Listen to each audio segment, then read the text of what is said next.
Hello everyone, I'm Santy. You might remember me from the last video I did when I donned my gear. Today we're here to talk to you guys about what we carry on our ambulance and some of the things that we're capable of doing. So we'll start off in the front corner of the truck here.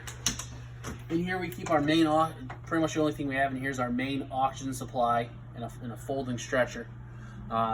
This oxygen cylinder supplies the whole truck with the oxygen. We can show you how we get oxygen to our patients inside.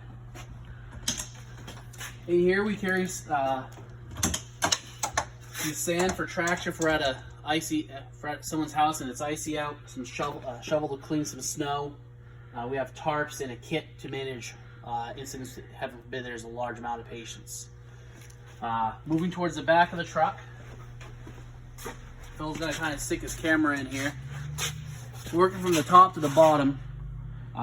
We have internal access from the truck as well, but in this red bag we have our nitrous oxide, so laughing gas to help with pain management. Here's where we keep our cervical collars, our neck braces, and straps to put people on backboards if necessary. And then this orange bag and a couple more bags down below are splints for broken arms and broken legs. Help kind of keep things in place and minimize the pain and damage caused. We'll go going around. It's out of the truck right now, but this is our power stretcher.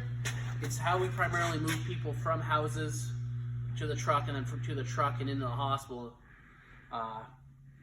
It's capable of lifting upwards of 750 pounds, and what's very nice about it is it works with electric hydraulic system, so it does the lifting for you and it saves your back from getting hurt. So coming around to the next compartment, we'll go in the side of the truck in a minute. In here, mostly is patient movement devices. So we have the blue board is a backboard. We have another break apart stretcher, which breaks into two pieces to help us pick up patients off the floor a little bit easier if they have a broken hip or broken pelvis. And then we have, we call it our stair chair. It's literally a chair we can, if we have tight spaces, tight houses to get people out of, we can roll people out through the house. You know, it's just a set of tracks. We can wheel them down the stairs and, again, saving our backs.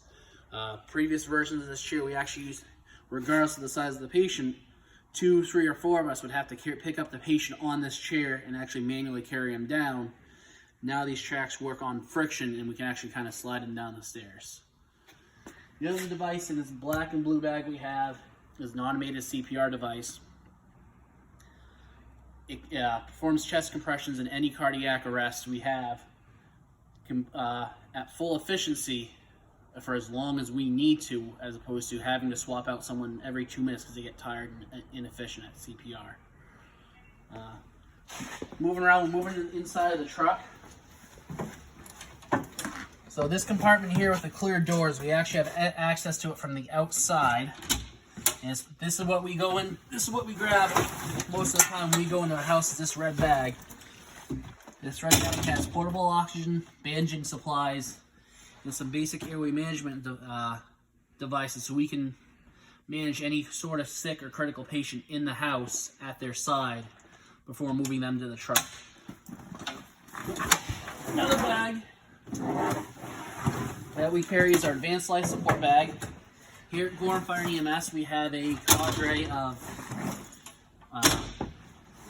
EMS providers. Some of them are basic EMTs, some are advanced EMTs, and some are paramedics. So we have the whole spectrum of EMS providers.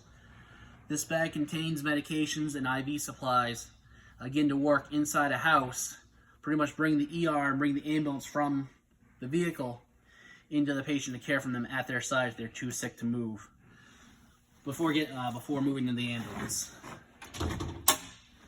So we'll have Phil come up inside. We'll show you kind of what's in our cabinets. Give you an idea of what we carry in the truck.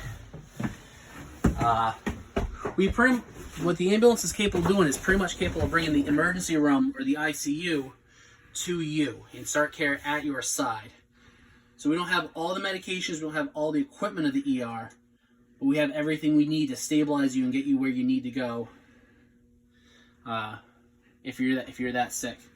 So looking above Phil's head, it's our airway management equipment. Got oxygen masks, blood pressure cuffs, and some more airway management supplies up there. Moving back, this device here is our cardiac monitor and defibrillator. If your heart's in a rhythm that won't support life, it'll eventually kill you. We can actually defibrillate you with it just like they would in the ER. We can also evaluate if you're not in cardiac arrest, we can evaluate your heart rhythm and see if you're having a heart attack or any kind of abnormality in your heart that we might be able to fix or help the ER fix on the way to the hospital. Up in here, we have some basic bandaging supplies up on the top shelf. Supplies that start an IV on the bottom shelf. And moving down, we have some more patient assessment supplies, a glucometer, thermometers, EKG stickers, electrodes, and then some IV fluids in this drawer. And then moving up here, this is our linen cabinet. We do know it gets very cold up here in New Hampshire, so we carry extra blankets, not only in here, but under the bench that Phil's sitting on. So if someone is hypothermic or it's just 10 below out, we can keep you wrapped up and keep you warm. This does it for a basic overview of our ambulance.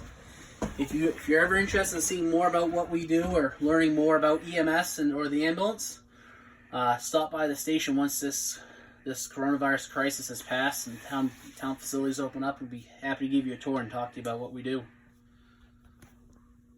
Chief Cloutier here. If you guys want to hear any more about anything specific in the ambulance, leave a comment on the bottom and we'll go over it in the next few days.